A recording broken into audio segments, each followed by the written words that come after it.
Hi, my name is Servanin, and today I'm going to be talking about discrimination in the workplace. Discrimination is treating or proposing to treat someone unfavorably because of a personal characteristic, race, sex, age, or color. The Equal Opportunity Act 2010 sets out 18 personal characteristics that make discrimination in any employment against the law. Employees are protected from discrimination at all stages of employment, including recruitment, being offered terms and conditions, being denied training opportunities, promotions, transfers, performance pay, and being unfairly dismissed, retrenched, or demoted.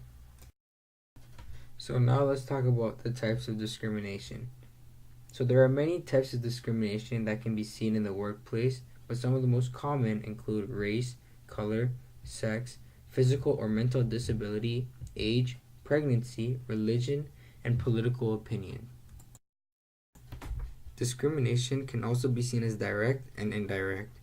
Direct discrimination is when a person treats or proposes to treat someone unfavorably because of a personal characteristic protected by law. Direct discrimination often happens because people make unfair assumptions about what people with certain personal characteristics can and cannot do. For example, refusing to employ someone on the basis of their age because you think they are too old to learn new skills. Indirect discrimination occurs when an unreasonable condition is imposed that disadvantages a person with a personal characteristic protected by law.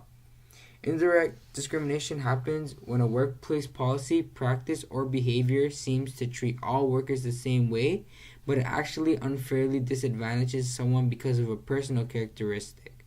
For example, a requirement for employees to work 12-hour shifts may appear to treat everyone equally. However, it may disadvantage employees with family or caring responsibilities. If the requirement is not reasonable, this is indirect discrimination. There are many reasons to why discrimination exists in the workplace, some of which is due to the inadequate training of employees. Even the most effective human resource departments cannot prevent inter-employee discrimination unless your employees are adequately trained.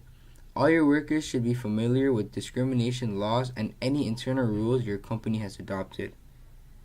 Other reasons for discrimination in the workplace include inadequate screening of employees, skepticism of complaints, excessive amounts of unsupervised leisure time, too much personal expression, and the failure to recognize personal conflict.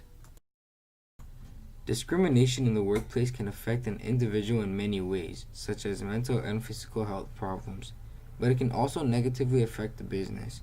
This includes things like lawsuits, poor working atmosphere, loss of focus and productivity from employees, and negative impact on individuals and society. Discrimination in the workplace can come in many forms, including sexual harassment, race, religion, and ethnic discrimination. When an employer does not take the proper steps to prevent discrimination in the workplace, the atmosphere in the company can be very uncomfortable, and the employer could be liable for a discrimination lawsuit. Once a complaint has been received about discrimination, be prepared to do the following: investigate promptly, select an investigator, conduct interviews and review evidence, consider confidentiality, prevent retaliation, document the investigation, and take appropriate disciplinary action.